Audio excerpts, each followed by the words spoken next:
आप पहले आप पांडे जी के पहले काम तो गिना दीजिए। हाँ हाँ, अरे गिनना शुरू कीजिए। चलिए, संतोष पांडे जी ने 5 वर्षों में क्या कार्य किए, ऐसा आप पूछ रहे हैं और हमारे कांग्रेसी मित्र भी पूछ रहे हैं। कवर्धा से चालू करूं। कवर्धा में उन्होंने कोरोना काल में जिला अस्पताल में ऑक्सीजन प्लांट की स्थापना अपनी निधि से की है साहब। जिला अस्पताल में उन्होंने डायलिसिस सेंटर की स्थापना की है साहब। कवर्धा की वर्षों से जो मांग रही है मेडिकल कॉलेज की, माननीय संतोष पांडे जी ने पूरी की है साहब। रेल लाइन की बात आप कर रहे थे, 500 करोड़ रुपए बजट में लाया साहब उन्होंने।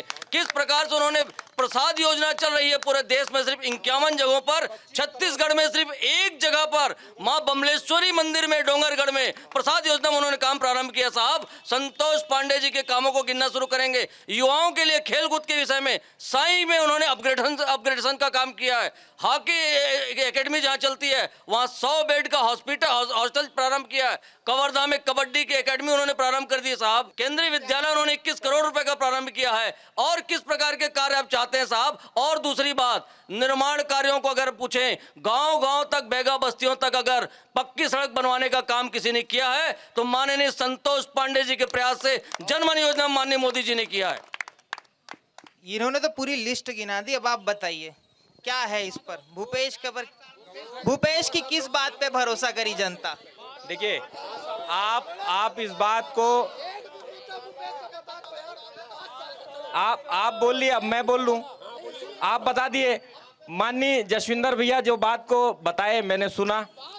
मैं आपसे कहूंगा, पत्रकार आज के इस मंच के माध्यम से कहूंगा कि ये रेल लाइन का जो मुद्दा है, ये हर बार जब चुनाव आता है तब स्वीकृत हुआ है, पता चलता है।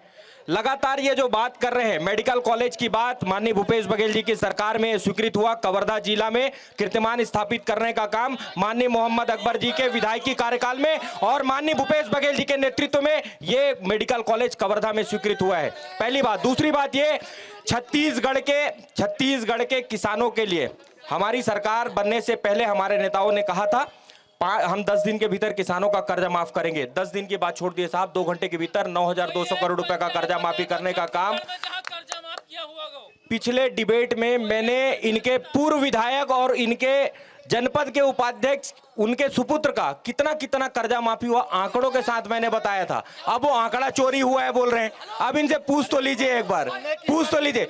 देखिए, ये साथी आरोप लगाते हैं, सुनने की क्षमता नहीं है इनके अंदर में, सुनने की क्षमता नहीं है। मैं वही कह रहा हूं, मतलब आप स्वीकार रहे हैं कर्ज माफी हुई है, स्वीकार रहे हैं। एक बार बोलते हैं कि कर्ज माफी नहीं हो, दूसरी बार बोल रहे हैं वो किसान नहीं है। मतलब आप स्वीकारते हैं माननीय भूपेश बघेल के नेतृत्व में कर्ज माफी छत्तीसगढ़ में हुआ है।